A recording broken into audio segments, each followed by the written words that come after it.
Hello everybody, welcome to the stream. My name is Jose. I am a golden in Kendo. Today we're going to be talking about Kendo, breaking some Kendo matches. I'm going to share a little bit of my training week with you.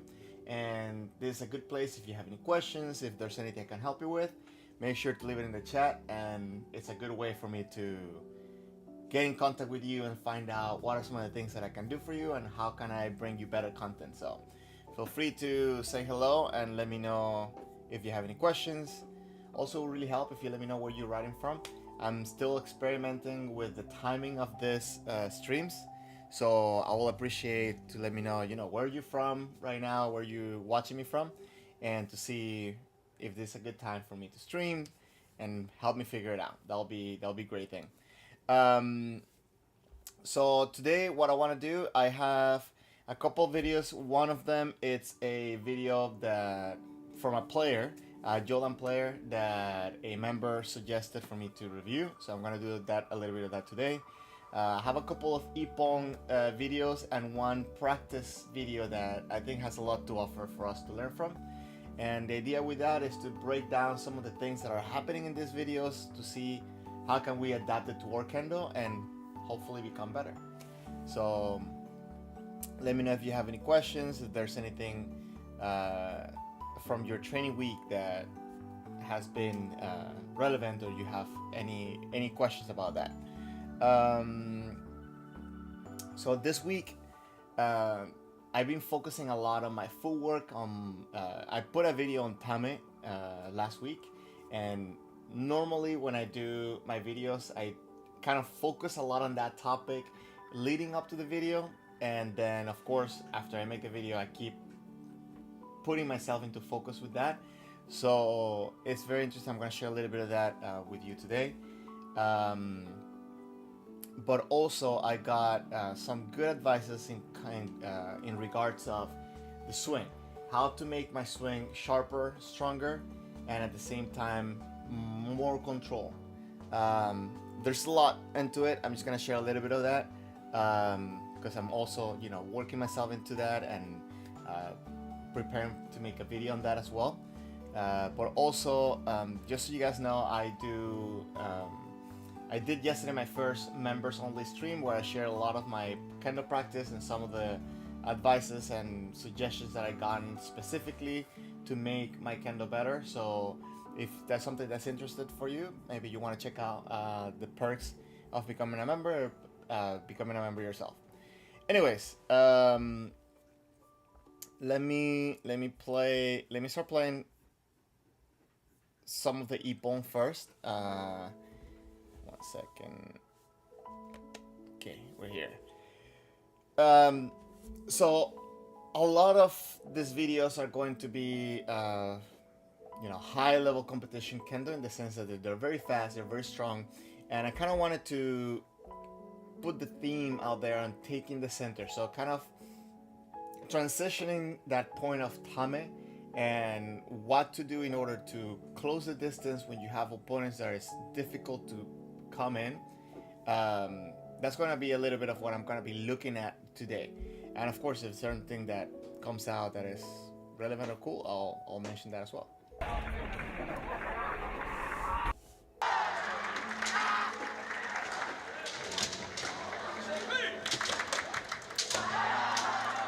So this right here is a very interaction when it comes to that. And a lot of times when I say, taking the center, coming in, I'm talking about making opportunities to strike and what gives you the green light to go for a technique. And if you notice here, White kind of gave some pressure. He kind of came close, right? Like he did a sudden... He did a little bit of a sudden motion to come in, and this got a little bit of a reaction, right? So I mentioned before of what are the openings, what different openings you have for what technique. So at this point, I feel that White on the left, he understood that there was a reaction, yet there was not an opening. And a lot of times for us, I feel that we are so eager to attack that after we get even the smallest reaction, we just go. And this is one of the reasons why you might be getting stuck, or you might not getting an opportunity on coming in. This little reaction maybe could have been an opening for Tsuki. Uh, for some people, maybe it'll look like men because saying, "Oh, the men is open by dropping the shinai," but that is actually a very risky position because a lot of techniques like Kashido or Suriage can come out of that. But that drop maybe will give an opening for Tsuki, but still not such a good opening. So maybe that's why White felt that he couldn't come in and went back. So obviously, out of the fear that Red moved, he went and attacked. White kind of reacted to that, but then now because he became reactive, he was a little bit of the like a little bit behind on the motion, right? So if you think about it, if you look at it, Red came in with a reaction attack, right? So, because I wouldn't say that he came in thinking that like, oh, the kote was open, right? The kote was pretty much still in the same place. He went around and he got a good. That's another thing. Sometimes maybe they cannot. It's not necessarily that there's an opening, but you can go around and still get to the target. But as you see, it wasn't an ippon. And then because he was coming in forward, he was already kind of in a better position to attack. So even though he kind of hit on the side, so for some judges maybe it's like, oh, that could not be a good ippon, but obviously in this competition it was.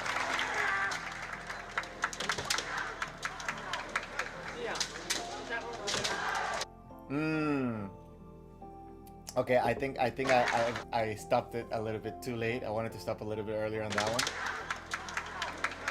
But why did Red get the point? Why did Red get the ippon? And how was the interaction that gave him the green light to go? So if you see, White here is giving pressure, but then Red is also returning that pressure by coming forward, right? So one of the things that I've been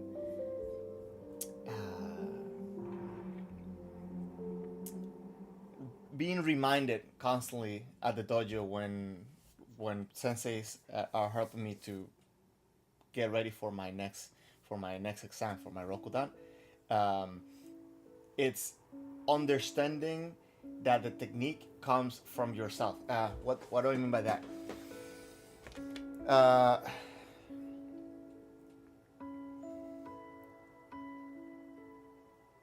The first person to attack is not necessarily the person that's going to get to the target, but the first person to move, the first person to give that pressure will have an advantage. So attacking doesn't mean that you have given pressure. So for example, if I come in for a man, there are a lot of chances where my opponent can deflect me if I'm just randomly going, right?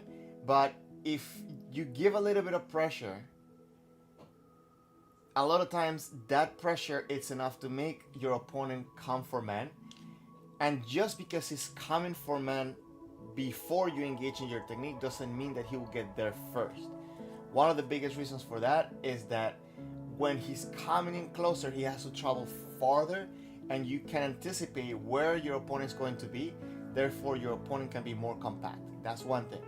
The other one is that because you're coming in giving pressure and hopefully keeping that forward intention and using your tame, this will help you be ready to and be more efficient in how you attack, how you move forward. And I feel that that's kind of what happens here, where White starts giving pressure and Red, instead of attacking, he's returning that pressure. Therefore, it's kind of like a game of chicken, I guess. And who is gonna go first? What's gonna happen? And of course, there's some variables into how this happens. But if you're giving pressure, you're gonna have more of an advantage than if you just randomly go. And a lot of times, maybe we feel that we are coming in before of them because we're attacking, but in reality, they are the ones that are moving before by giving that pressure. They're just not engaging on the technique first. I don't know if that makes sense. I would love to. This is something that I want to make a video about, so I would love to, if you ask questions, so I can kind of like organize my thoughts on that. But this is something that is very, very interesting to watch, because maybe intuitively you will think that the first person to attack is the one that's going to get the ippon, right? So in this case, it's not so clear. I'll find a better example for it. But if you look at it, white on the right starts giving pressure, and red, instead of attacking, he starts engaging into the technique, but in a slow way, right? It's not just pushing in. He's kind of just holding his weight in, and then when he feels that he's at a distance that is good for him to hit it, he comes in and attacks. Now, he almost missed it, in the sense he almost did it way too short. But that's what I'm talking about, and the fact that because white is taking a longer step, red can be a little bit more compact. Hope that makes sense. Oh, this one is very interesting, because this one, the pressure came from very far away. So if you watch this one, this is a very interesting ippon, even though it kind of looks like he missed.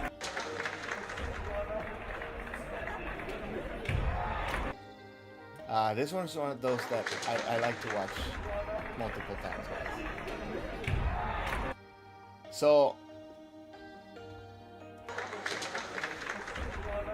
what makes this interesting? So a lot of times I say that you don't want to attack from very far, right?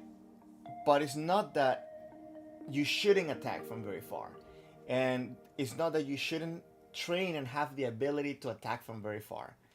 But attacking from very far can make you predictable. The interesting thing about this ippon right here, it's the timing and of the execution of the technique. So a lot of times when we want to attack from very far, we just go. But if you look at this right here, there is a change in rhythm. So it's almost like he starts slow and then he pushes into the technique. So it gives a boost of speed. Does that make sense?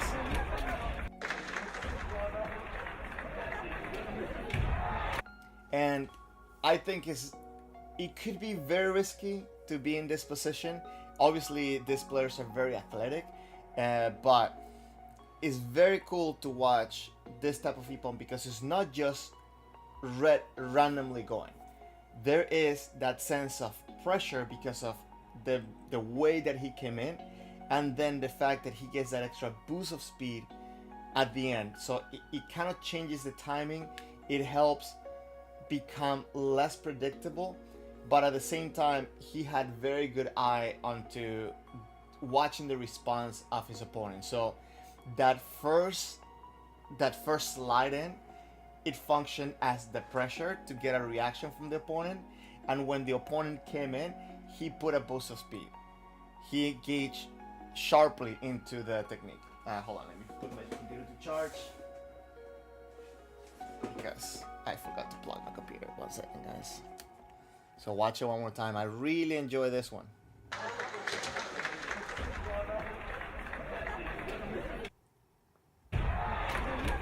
Very cool. And if you watch this, there's one more point that you might want to keep in mind in here. A lot of times we talk about how wide our stance should be. And if you look at these two players, their stance is very compact, right? And as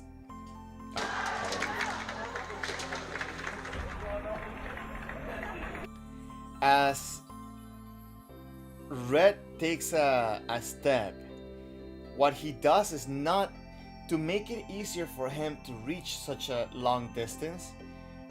Red doesn't just step. Okay, this footwork is very interesting because he's not doing the traditional footwork where he pushes with the left, the right one moves, the back one comes forward, and then he attacks.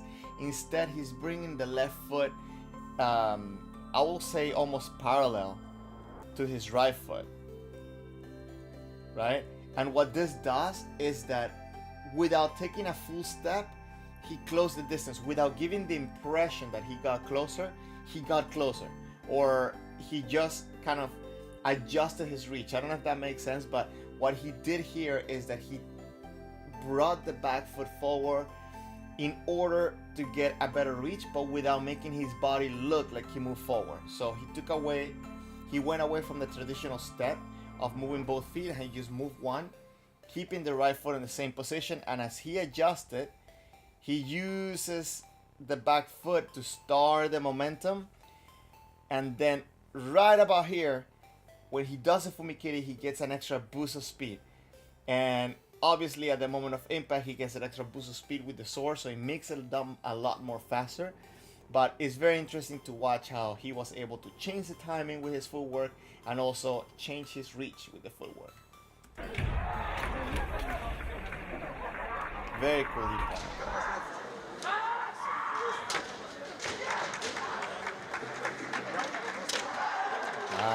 Very nice. This is another good interaction here.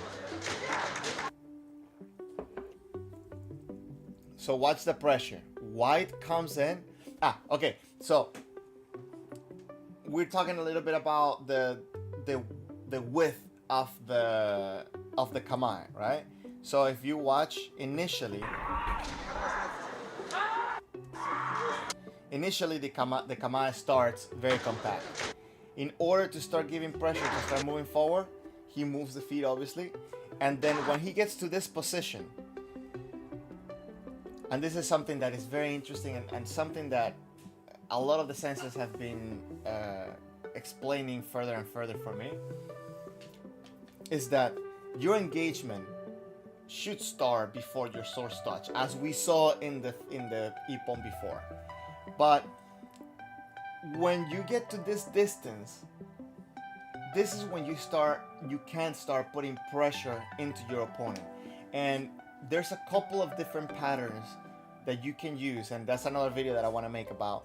But from here, he decides to take a long step forward, I'm gonna say half a step, right? Because he only moves the right foot forward. So what this does is that it gives the opponent the feeling, the pressure that the opponent is coming in, yet he's still engaged to push forward by keeping the left foot on the ground, right? So he has a couple of options from here. One of them being that if the opponent attacks, he can just engage the back foot and throw a technique. The other one, that he can bring the back foot forward a little bit to then now extend his reach. And then obviously he can move the back foot fully, like, you know, there's a degree of how much he can bring the back foot, so you can extend the reach without giving away so much time to adjust himself. So in here, as he gave the pressure, he starts moving forward, but when he brings the back foot forward, he doesn't bring it fully. The reason for that is not because he's trying to have a wider kamae, it's because he's already close with that forward leg. He's already given that pressure with that forward leg, but bringing the back foot a little bit gives him the chance to be in a good position to launch. And then if he needs to maybe give a little bit of extra pressure, he could. But because he's so close already, he's not bringing the back foot forward to make the stand shorter, right? And then the opponent on the right, Red, he went backwards, and now he decides out of pressure to attack. So you see what I'm talking about, that not the first person to attack is the person to score, because he starts engaging on the technique first, and white, because of the pressure that he was giving, he was already ready and engaged to go forward. So it's a little bit easier for him to catch the opponent when the opponent was coming in. And also, again, because the opponent is closing the distance, if you watch the right foot of white, the moment that he engages the Fumikomi, he can do it pretty much on the spot. The right foot is pretty much on the spot rather than having to go forward, where if you watch at red starts at one position and he has to come forward in order to close the distance, right? So all these factors are good to take in consideration whenever you're practicing, and it takes a lot of practice. There's a lot of things that have to happen properly, but it's very cool and interesting to see how some little movements can get big results, and some of the different ways that you can engage yourself to be ready to take an ippo. So, hope that makes sense. Let me know if you have any questions. I think it's a very cool example to look at. And I'm going to say this, is that you want to train yourself to have a long reach, yes, but don't neglect the power that you have on the small techniques, especially, and this is something that I'm personally struggling with. I can hit very far, I can put a lot of power from very far, but learning how to hit with power and continuity at a short distance has been a challenge for me. I can hit it, but I don't feel that I have as much snap as I can get from a long attack. So paying attention to that, you would think that if you can hit far, you can also hit short techniques, and you can, because I can, but it just doesn't feel as strong as the long reach feels. So a lot of the focus that senseis are giving me at the dojo are to do the shorter techniques, even in the spot. And I'm telling you, I see senseis that, they're like 60s, 70s, and without moving, they can get a lot of power. Without moving forward, they can get a lot of power in a strike. So even when you have the advantage coming in, a lot of times they can just snap the shinai and get your shinai out of the way and still get you. But you put all the effort. So it's kind of funny and frustrating sometimes, but that's the biggest point, the biggest takeaway that I've been getting for the past, year of training, that you want to not neglect the short steps, the short attacks.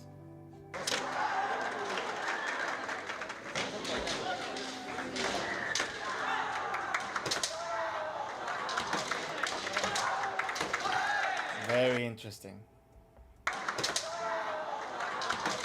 By the way, you want to see something very common that I see here, but it works a lot. So I'm sure that there's a very popular way. As you start practicing your techniques and you start practicing ways of coming in, you start figuring out different patterns that you can use in order to get an opening. And a very popular one is to do osai, kind of come in to do osai, and then when the person kind of reacts to try to fight for that center again to open up, going around and hitting kote. That's one that I feel that's very popular and very easy to start implementing in your practice. Another one, as you just saw here, is to, as you come in, you pretend that you're gonna go for kote, but then you come back in for men. The problem with that one, and the problem with both too, is that as you do your setup, because you're coming in with a setup, you're also, what's it called? Because you're coming in with a setup, you can also have an opening.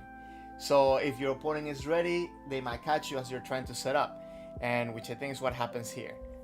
So if you watch here, red comes in for kote, but like for fake kote, and then as he starts coming in forward, okay, he tried to do kote, he just missed it.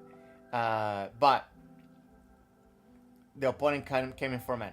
Okay, so sorry, I didn't see it properly, but you get the idea. The idea is that as you start coming in here, then you go back on that motion. He stopped himself here, but then you go back on that motion to go for men, and a lot of times it works. The something to keep in mind if you want to make it a little bit more effective is that as you're going in for the kote and coming back for the men, you cannot go like super fast, because then probably the opponent won't register, or you cannot do it without moving your footwork. The idea is that you come in as you're moving your footwork, you go under, and then you come around. So it's kind of like slow, fast. And it can be very tricky at first, but it can be very useful against different opponents. But if the opponent is ready, you are wide open for that man. And a lot of times you cannot catch up, because if the person engages on the man, then you're pretty much behind them. I guess you can also train to do that, and if the opponent comes from man, you can train yourself to react on Kayashido. Okay, that could be a good setup as well. But you know what I mean. You want to not depend on these things, but it's a good tool to have it out there. Jordan, thank you for passing by. Welcome to the chat. Welcome to the stream. By the way, guys, I see some people are commenting to the stream. If you can let me know if this is a good time for me to stream, where you're watching me from, just to kind of get an idea of. I'm still trying to figure out a good timing to do the streams. And if you could please hit the like button, it really helps this stream get pushed out to more people. I'll appreciate it. It really helps the channel. So Jordan, you're saying that you have a tendency to pull back with your right hand and where your and fling your shinai. Okay, sorry. You have a tendency to pull back with your right hand and fling your shinai forward. You have a pointer to stop this bad habit, this delay. The delays my strike, but small men are so quick in the videos. Let me see if I can understand what you're saying. So let me just make sure that I have the right camera here. So what you're saying is that you're flinging your shinai like this, like you're bringing it back, and then like how I'm not sure if I'm understanding how you're okay, so you're flinging the shinai backwards. Okay, so the best okay, this is a video that I'm preparing for. I shared a little bit of this yesterday on the members only stream, but I'll share some of that today. So the first thing is that you don't want to use the right hand to move the shinai. You want the left hand to move the shinai. So if you think about it on the big swing, you shouldn't do the big swing like this and up, okay? It should be like this, right? What's the difference? So first is that my left hand is pushing, and then my index or my ring or my middle finger are serving as a rotational point to move the tip. So I'm not looking to bring the shinai up. I'm looking to move the tip, and as the tip moves, so the shinai moves like this, and at the same time I'm bringing it up. So I'm not bringing the shinai back and then up. I'm not extending my hands to go up. I am bringing the shinai up by pushing my left hand. So ideally, you can do it with one hand. You go up and you bring it down. So your motion should be this with one hand, right? And then the right hand should be there to help your shinai, not to pull it, but to kind of guide it and to just be a support for the left hand. Now, the very important thing, something that you have to put in your kendo, is that you want to use your wrist. So to set it up, you want to bend your wrist as the shinai is going up. That's what's going to move the tip rather than just move the shinai, right? So no wrist, wrist, right? And then, because this is the secret to speed, the wrist and your fingers is the secret to speed. When you're bringing the shinai down, you don't want to bring it out and down, right? You want to bring your left hand forward and then use the wrist, use the fingers to move the tip. So what that does is that it gives extra speed at the end of the swing, right? So it doesn't matter that I'm bringing the shinai down slowly. At the end, the shinai moves fast, okay? Now, if you transition that into the small techniques, to small waza, you want to have the left hand start the motion just the same. So instead of bringing the shinai back or bringing the shinai back with the left, with the right, you want to start pushing forward. And then as you start pushing forward, you get the same bend on the wrist. So at the moment of the strike, you can just throw the tip forward.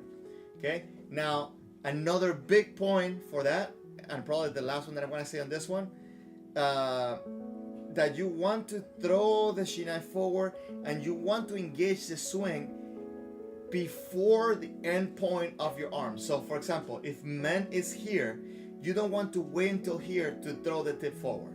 The wrist engage on the way, and then at the last moment before the end position, you engage the wrist and you engage the pinky and the ring, right? That's what that does. And it goes the same for both hands. You engage them. And a big mistake that people do is that either they engage the whole hand and they engage the top fingers. But when you do that, and I dare you to try this right now. If you do this, naturally the wrist wants to do this. But if you engage these fingers, naturally the wrist wants to do the opposite. So if you try to engage, I'm exaggerating by the way, but if you try to swing and then engage the top, you're actually fighting the momentum of your shinai. You want to actually do the opposite. You want to use the pinky and the ring, and then immediately you get that boost of speed, sharpness, and control. Does that make sense?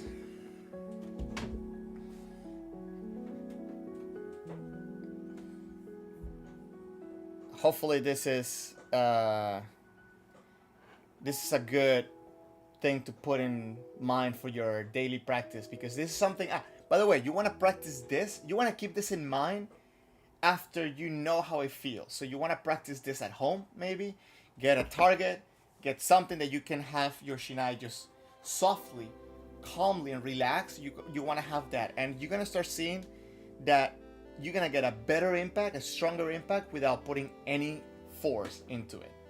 So if you ask yourself, like, oh, how come some people, they can do, like, for example, senseis, right? Like senseis, when you do Geiko and you have the senseis always as motodachi, a lot of times they stay there for a whole hour without taking any breaks.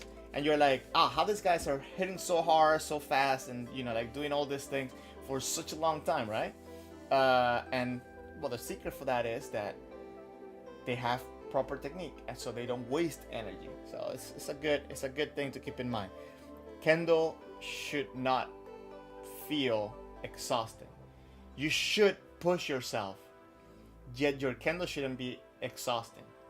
I don't know if that makes sense. You're exhausted because you put yourself into that situation, not because you're forced, not because you have to put so much force to do kendo. Hope that makes sense. Anyways, let's watch a couple more ippons on this. Okay. Another point on this one. Okay? So watch how White gets the ippon. He pushes with the left and then brings the arm forward and is straight. That left arm is straight. You want to make sure that you don't do this. Sorry, let me just put this here. You want to make sure that when you attack, you don't do this, right? You don't do this with your left elbow, right? You want those elbows to be pointing down and the arms to be straight, okay? Because if you do this, the first instinct is to do this or to do this, right? This happens a lot in the heat of the moment. And the reason why you don't want that is because then all the power you have from your body, it gets cut. So you cannot transfer the power from your body into your target. So that's another good way to get power. So that's another good way to get power into your strike. And for me, especially the way that I've been explaining things lately, is that speed and sharpness come from your wrist and your fingers, and the power comes from your body as you're moving forward. You don't need to put a lot of like power on using your arms and your shoulders and your back, whatever that you use to bring the shinai down. The power's coming from your body, but the sharpness and the speed is coming from your wrist and your fingers. Your arms should be relaxed. You only do tension at the moment of impact, but immediately after you relax. This is probably the thing that I can make hundreds of videos about, and we constantly need to remind ourselves, but it's so important. You know, it's so simple at the same time.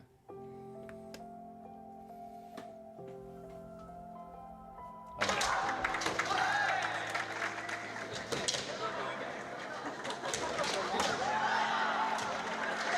So this one is very cool.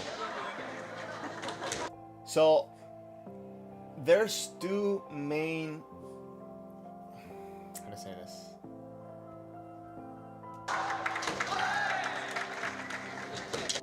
The way I see it, there's two main ways of getting an ippon. One is when you make the opponent make a mistake. The other one is when the opponent makes a mistake. So, for example, in here, it's a good example of when the opponent makes a mistake, not necessarily because you gave them pressure.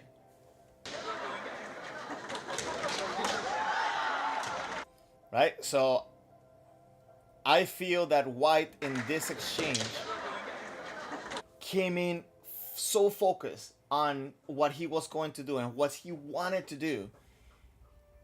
He came in trying to just get a reaction by moving the shinai around, then set up to do a technique, but it wasn't necessarily where there was any opening. And then his opponent took the opportunity. He had, don't get me wrong, he had a good eye to come in for this.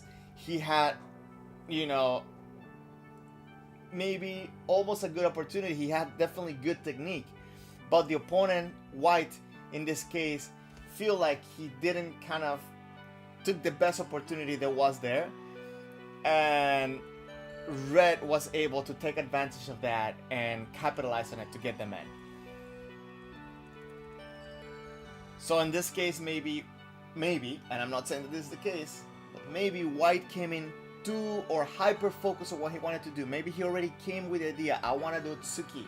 So he did his setup, he did his opening that maybe he practices this often at the dojo, but then the opponent didn't react the way that maybe normally his opponents react at the dojo, and because he was so hyper focused on that Tsuki, he just committed to it.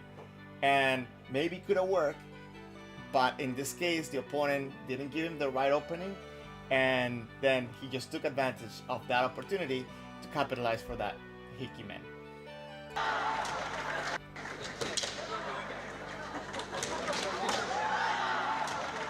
I don't know. Let me know what you think about that.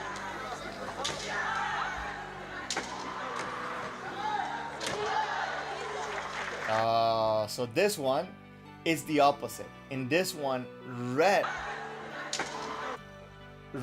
makes White make a mistake. If you watch, Red comes in. Ah, wait, no, not even. Sorry, no, not even. My bad. This one, I feel that White made the mistake before the pressure came in. He kind of stayed there a little bit too much. So this is one of the ones that it's very interesting, right? Dropping your tip can get you score on for men. Dropping the tip is not normally the opening you're looking for to hit men, because it can come with a counter, right? So in this case, White tried to do degote, but I feel that because he was already kind of like in a backwards mood, like in a his body was with the intention of going backwards. It made it where it was hard for him to catch that kote. But that being said, it still can be an opening depending on the mentality of the opponent. I mentioned this a lot, but you have three possible reactions when you give pressure. Is one of them is that the person comes in for an attack. The other one is that the person goes backwards, or the other one is that they just stay, but kind of like with a blank mind. And I feel that maybe that's kind of what happened here, where red. So if you watch here, red gives that little pressure, gives that little movement forward. Watch. Hold on. Let me go back a little bit. Okay. So red here does a little bit of that micro movement forward and sets himself up, engages himself into going forward. And then so much camera movement is a little bit hard. So he's staying there, he's keeping that pressure up. And then red decides to come forward. So it's not that like he did like pressure. He just pressure, tame. And then when he felt that the moment was right, he came in forward. He did a little bit of maybe, I don't know if Osayo, he tried to kind of maybe like bring the tip down, kind of maybe to stay safer or something, but he didn't need to do that, right? He came in, it was a soft motion that he did.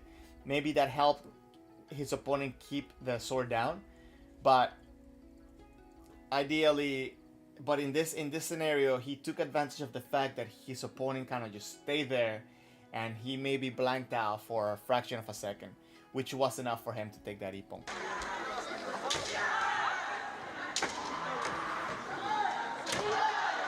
Alright, let me know what you think. Saru, so let me go back, guys. What I'm gonna do now is I'm gonna switch to another video that I have prepared, and it's a Jodan video. And where did I put it? Okay, got it. And Saru, I believe. Give me 1 second. I'll read your comment.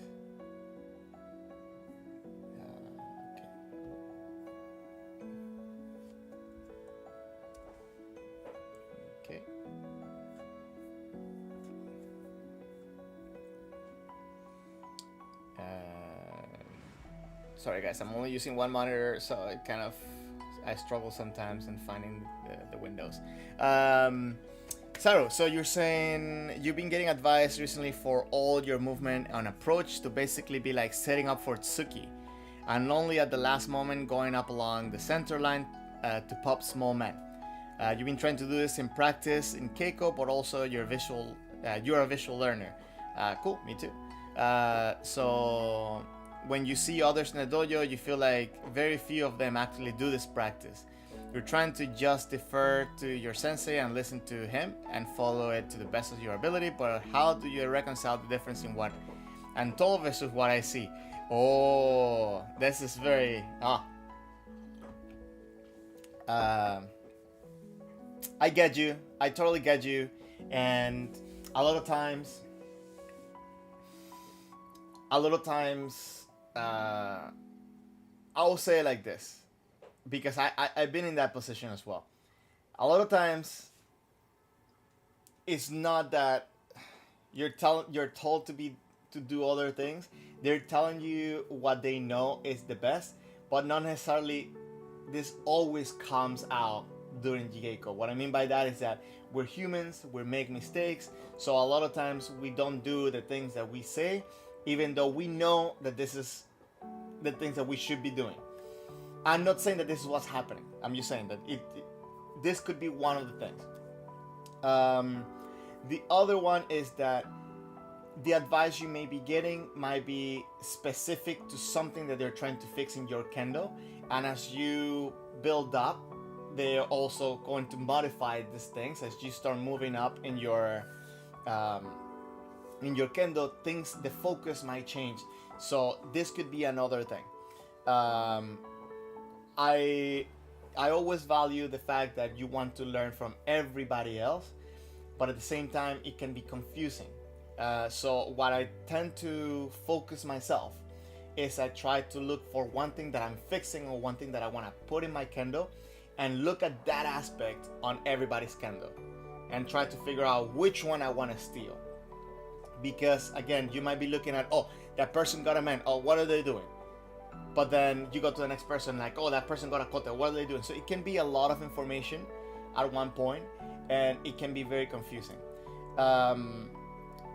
The other thing is that maybe, so you're saying that your sensei is telling you that you're trying to set up for Suki. So what you're, and maybe you want to give me a little bit of more detail on what is it that you're seeing, because setting up for Tsuki can mean a lot of things and can look different in different scenarios. So what is it that you're trying to do? What is it maybe that your sensei is trying to get you to do? Do you know as well? Like, are you trying,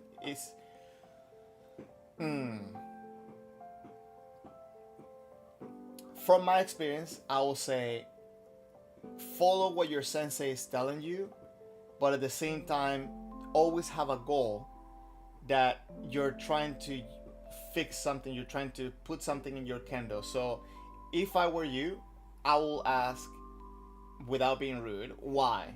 Like, what am I doing? What am I not doing that I need to do this? Because for me, that helps me learn. So a lot of times, just seeing what's the problem and why is it you're trying to fix it, for me helps a lot. So you're saying that your main feedback point was focusing on your body movement and making sure that you're pushing yourself in grounded way forward and using them both momentum rather than stretching from the top. Okay, so, and what you're seeing from everybody else maybe is that they're like reaching over for the top, like when they're hitting, they're throwing their upper body. Is that what you're seeing? Because that's another thing. When you watch other people, and for example, like I can tell you that I've seen a lot of cool stuff being done by Hachidan, and I see a lot of cool stuff that is what I'm told not to do from Hachidans. So I can say that, oh, maybe I don't understand what's happening. Maybe I don't understand this part. So it's trying. You also have to focus on, okay, what is it that I really need to do for my kendo at my level. So let me see. Let me try to catch up with what you said. And oh, by the way, Luis, thank you for passing by. I really always appreciate your support. Thank you for being part of the stream. I hope you're doing well. Okay.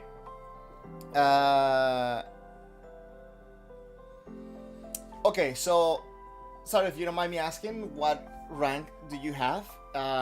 Because that can also be important as well, because especially by what you're saying, that your sense is telling you to stay in focus on the center, and I think this is a very good advice. And a lot of times when people are trying to get openings, they start doing things like this, right? Where like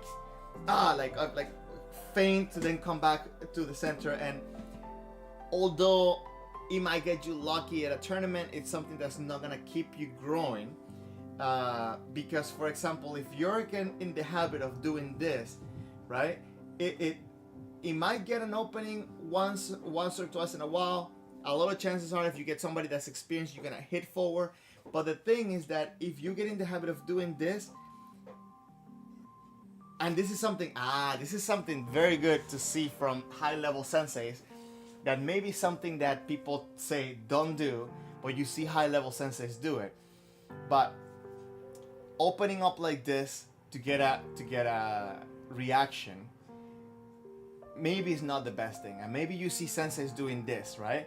But the other things that maybe you don't focus on, that senseis also do when they do this, is that they're really good at bringing that sword with the right angle back into the center.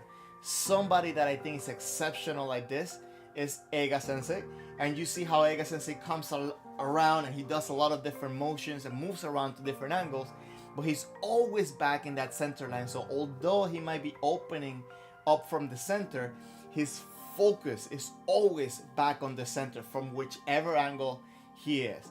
And I think that's something that's really hard to copy, and it's really hard to mess up. I mean, it's really easy to mess up because easily you can overreact and then get the tip out of the center. And then a lot of times what you see is people doing this and then they come back like this. So it's hard to get back into the center. So let me see. For that, saying that he was keeping Kamal lineup. Okay, I read that one. Everything you're saying makes a lot of sense. Okay, I'm glad that we're getting somewhere. They pull their strikes way earlier than you're being told. What do you mean by that? What do you mean that they pull their strikes earlier? You mean after they hit, they pull their strikes? And you say you have super poor habit of getting out and then coming in at an angle with more right and heavy movement, so it feels like you're always losing center. So, and that may be another reasons why your sensei is telling you, stay in the center, stay here, because the habit you should create is to always end up here, or if you have like an angle like kirikashi, here, right? Do is the same. Do is like kirikashi put down, right? And then you don't hit the kote like this, you hit the kote straight forward. Maybe sometimes you can hit it a little bit like this, or if the kote is up high, it's like kirikashi, but you want to keep it, always have the habit of going back into the center. If that makes sense. Meaning the shinai isn't staying solid with the body movement at the beginning, how the sensei is telling you, but as soon as they start their push, they're already bringing the shinai back to strike. Hirikote straight forward versus from an angle is a perfect example. You always get that feedback. You get feedback on that too. Yeah, I mean, it makes a lot of sense. And one of the things that you want to do is that, to maybe understand is that, so you're a third Q, so you have a lot of things that you don't know, and you have a lot of habits that maybe you gotta understand that everybody else has habits as well. So for example, if I were to be in your position, and then I watch Eiga Sensei's video, I'm gonna say like, wow, that's super cool. But there's a lot of things, even at this level, that maybe when I'm watching them, I don't really understand what he's trying to do. And I can say like, oh, it's cool how he did this ippon. So he started this ippon by putting the sword out on the side. So I can start copying it and then copying it wrong. So that's something that's very delicate. And early on my kendo, I was told, oh, you're watching too many kendo videos. So it's kind of like my kendo is looking bad because I'm trying to copy all this stuff.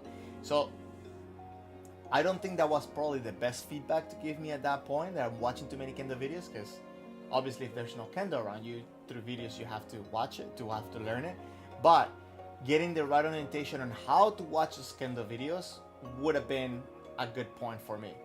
And it's something that maybe we don't get outside of Japan. I don't think we have this opportunity enough, because when I'm working on something, for example, I can have a sensei next to me and tell me, come watch this from that guy, he's doing it right, look how he's doing.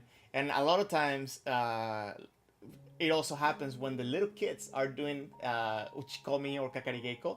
Sensei will pull me and say like, watch his footwork, watch this is how he's doing it, this is why he's doing it. So having that opportunity for my kendo growth is I think amazing, and something that I feel that I needed early on.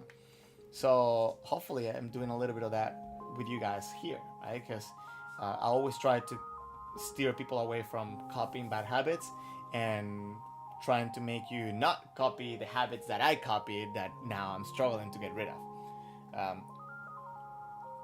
That being said, guys, if you guys want to send me some videos for me to give you some feedback, that'll be awesome. I can do that, and also you can what I'm thinking of doing is doing reviews and stuff like that for members on the members only stream. So I'm gonna put up the link on the chat. If you will consider becoming a member, that's one of the things that I can do for you. Especially we can get together once a week and put all the videos together and watch some of the things I want to fix. So anyways, also if you would like to get in contact with me, the link for the Discord server is gonna be pulled up on the chat. Yeah, it's right there. So if you would like to be part of the Discord server, it's also a good way to contact me. I'm still working up on how to set up things for the channel, but I feel that maybe now I think you can email me through the channel. I'm still figuring these things out, guys. So anyways, sorry, you said you also think I've come to your dojo back in the past, Butokuden. So of course, yeah. I love Butokuden, and one of the things that I really love that Ariga Sensei does, he does the international Gashiku. I think he does it on April, right? Or March, around that time. I would love to come in. Right now I'm living in Japan, so it's a little bit harder for me to get there, but it could be a possibility. Yeah. The bad thing is how expensive things are up in California, but I would love to do it.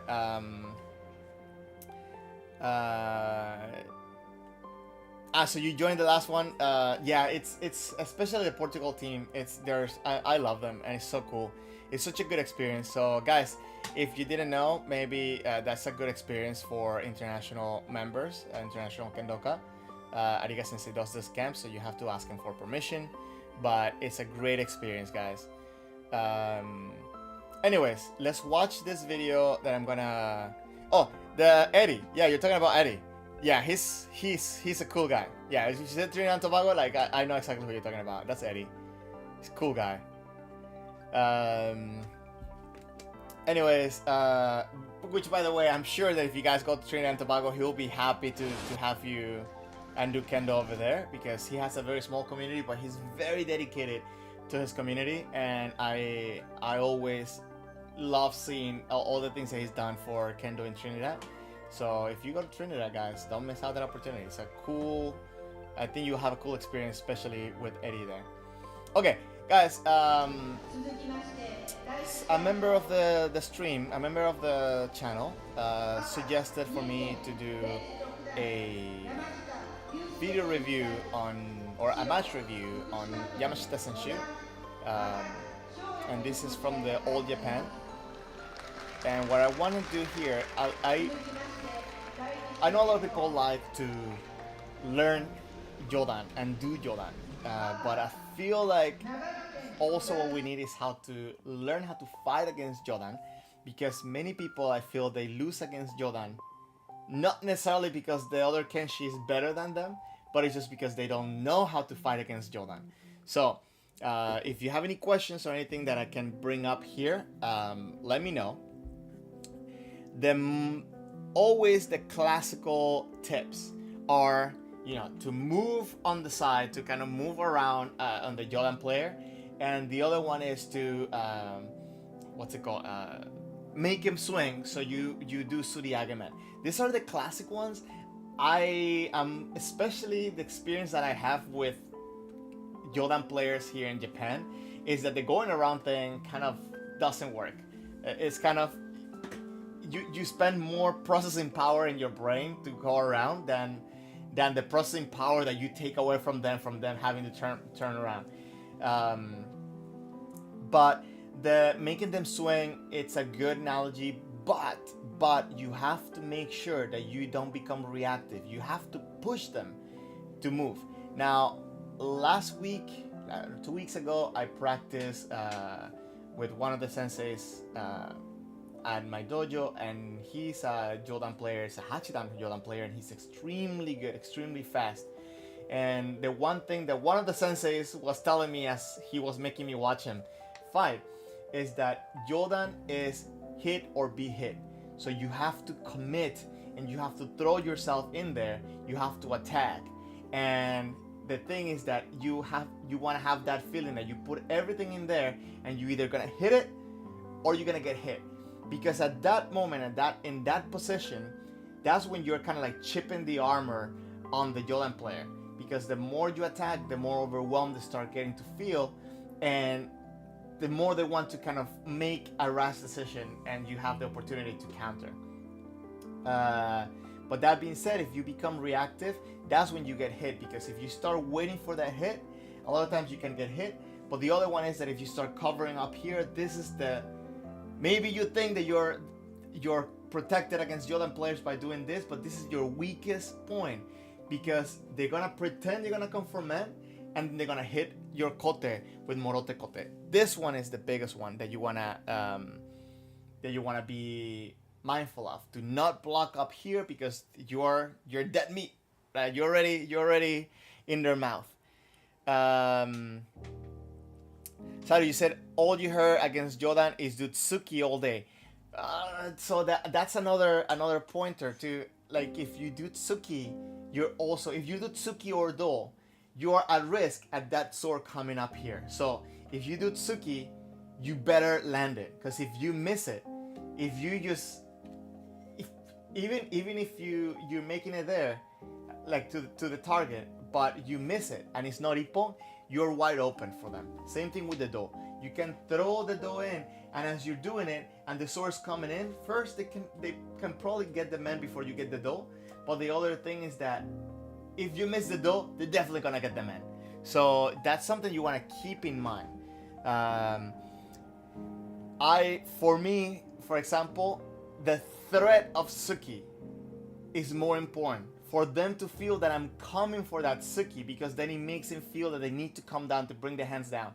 That's another thing. But it also depends on the level of awareness of the player. That's very important as well. But let's see how what's it called? This fight goes. So you see, the first thing is a little bit of moving a little bit on circles, but I don't think White is doing it necessarily for the fact of kind of making it easier on himself. It's something that happens naturally in the fight, and if you watch, the Yodan player is doing it as well, right?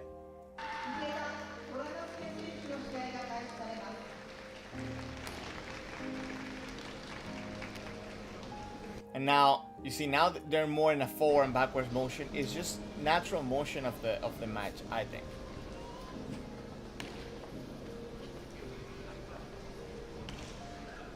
So you see, he's doing these things where like he pretends that he's going to hit, bringing the tip forward. So this is a very good defensive position against Yodan. Watch, hold on. Look how he approaches the Yodan player. He's keeping the tip forward. That's another thing. Sometimes people say, "Oh, point at their right kote, point at their left kote," right? So people start going a little bit too much out like this, so they end up taking the tip away. You want to have that tip forward. You want to have it close to them to make them feel that they're gonna get hit if they are not careful. So you see, he's coming in forward by keeping the tip forward. You see, he's keeping the tip forward, and when he brings the sword up, he brings it in this angle rather than this angle, because then he doesn't have the kote open against the Yodan player.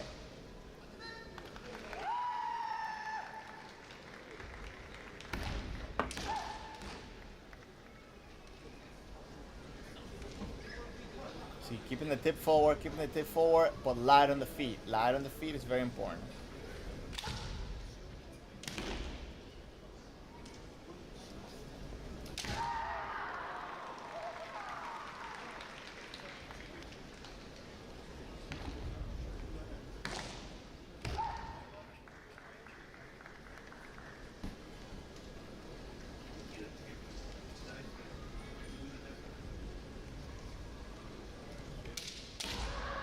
Oh, very nice. So this is something that you normally, if you're a Yodan player, guys, this is something that you normally don't see in Yodan players, that if you have it, you're lethal on that.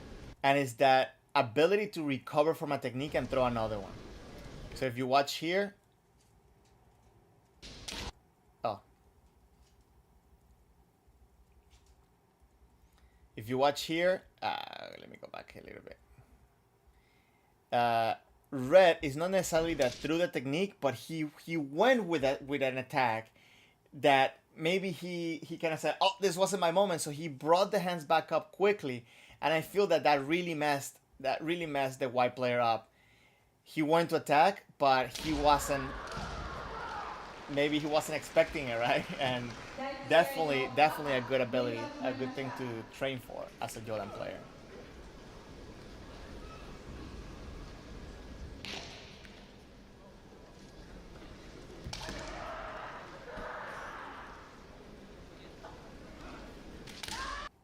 So the other thing you want to keep in mind is the communication between the two players. As a Chudan player fighting against a Jordan player and a Jordan player fighting a Chudan player, you don't have the sword contact, right? So that communication that you have with your opponent still has to be there. Your opponent has to, as a Chudan player, your opponent has to feel your center, feel that you're protected and a threat.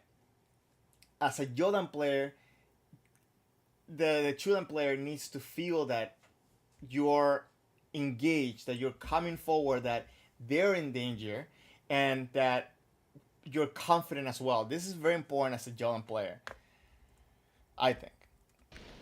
And in here, you see, I feel that white is kind of doing this forward and backwards, but at some point when you start repeating these motions, kind of like just going through the motions, start kind of feeling that the threat's not there. And maybe that's why red at this point, he feels more confident to just come in and then attack, right?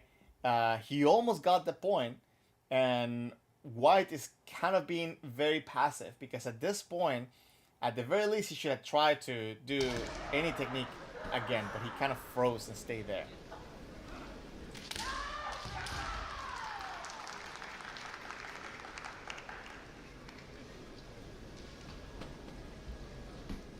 Now I feel like he's getting a little bit more engaged, but still, you see, he's always kind of on the way back, and it's kind of he's following that timing. That back. That back. Back.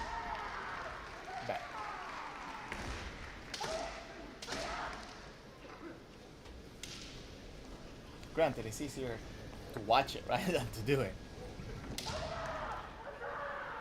That was a nice block, but again, he's kind of like just frozen after. It's kind of not really threat. So at that point, maybe red is feeling that he has more confidence to come in.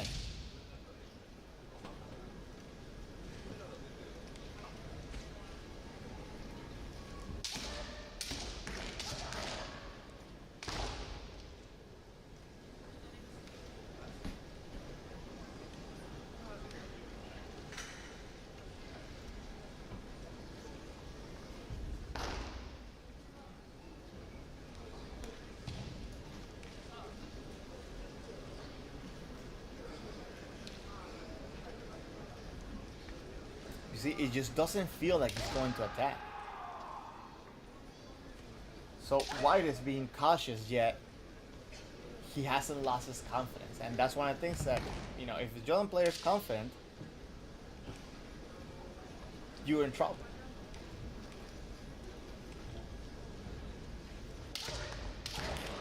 You see, that's very good to be able to attack like that as a Jordan player.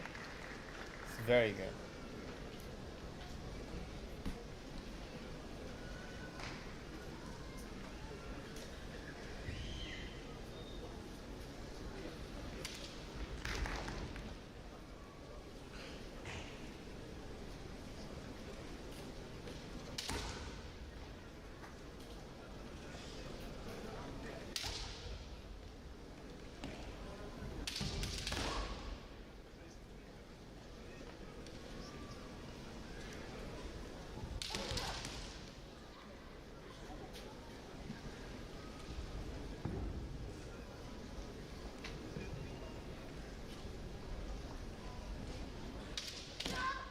Oh, that's a nice attempt on that Kote.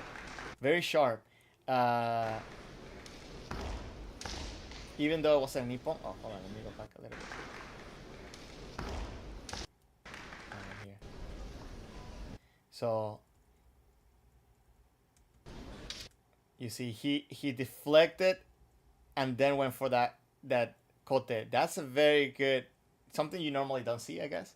But it's a very good mentality, and this is, I feel, that what he should have been showing from early on in the match, right? The fact that, like, if you're gonna do something, I'm gonna counter. I'm gonna still come in.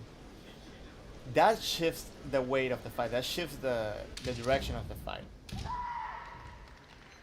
You see, like in moments like this,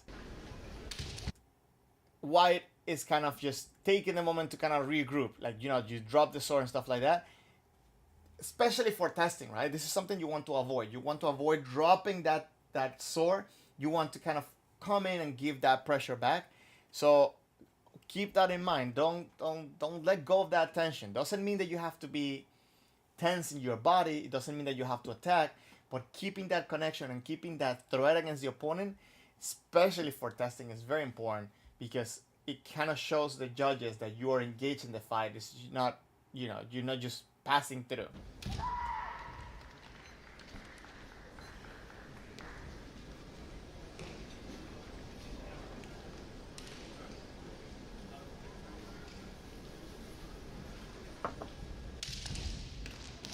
See, he deflected. He did a good job deflecting, but kind of passive after.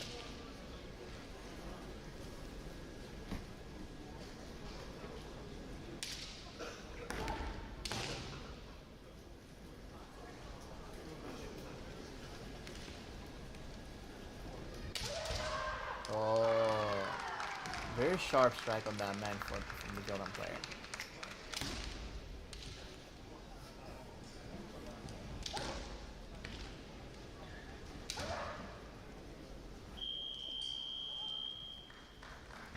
Yeah, very very interesting. So, um, I think I always butcher his name, but Huey from one of the members of the channel suggested for us to watch um, Yamashita Senshu, because of his style of kendo, and it's very good to watch a Jordan player that can recover so quickly after an attack. So the Ippon, I think it was a great Ippon to take as a Jordan player. Let me just play it. Sorry, let me find it. Okay.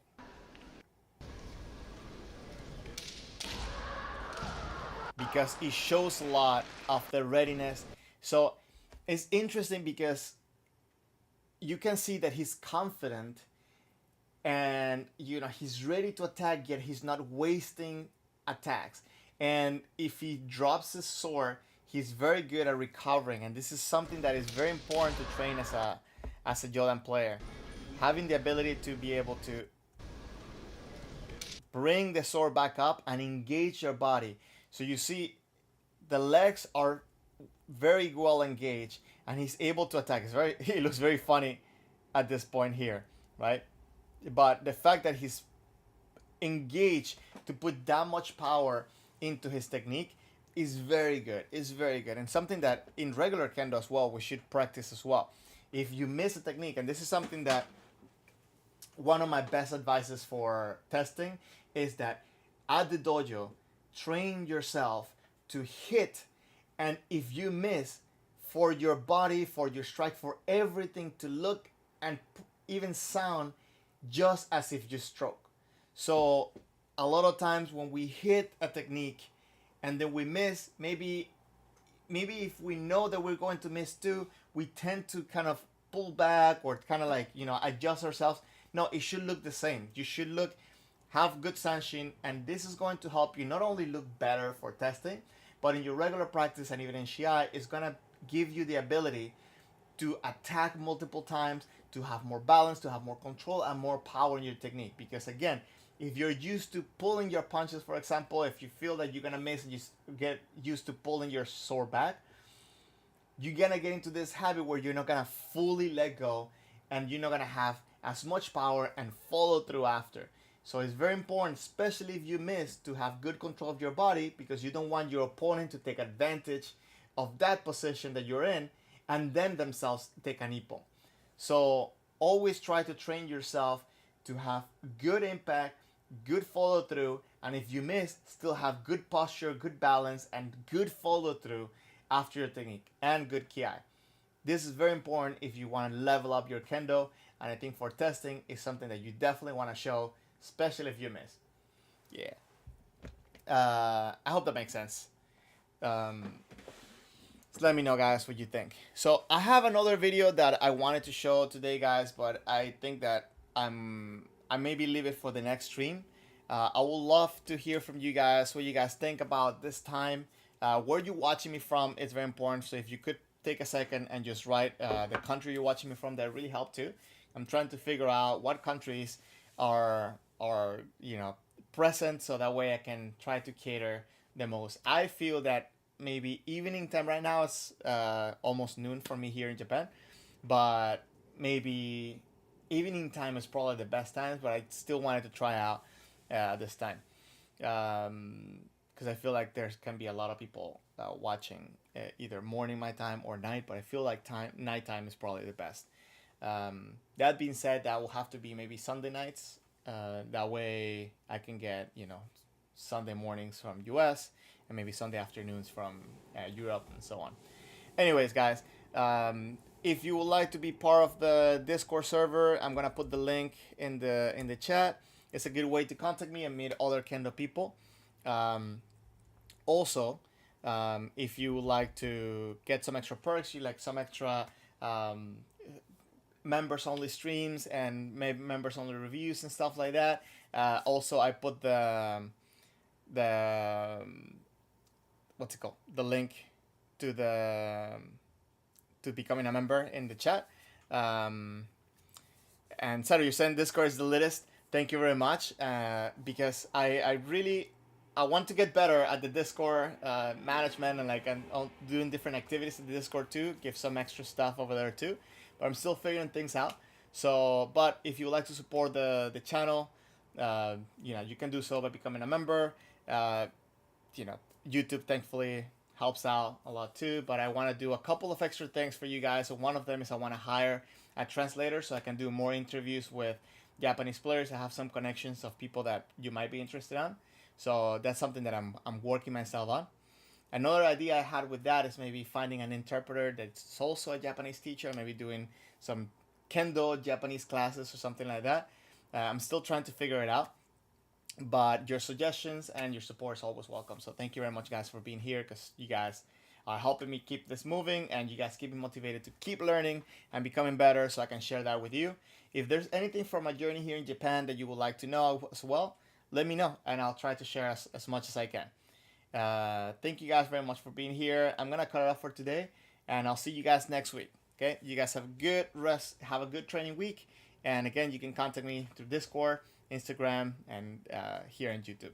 Thank you very much, guys. Have a good one. And please share the stream, share these videos, and let me know if I can help you out with anything. Bye-bye.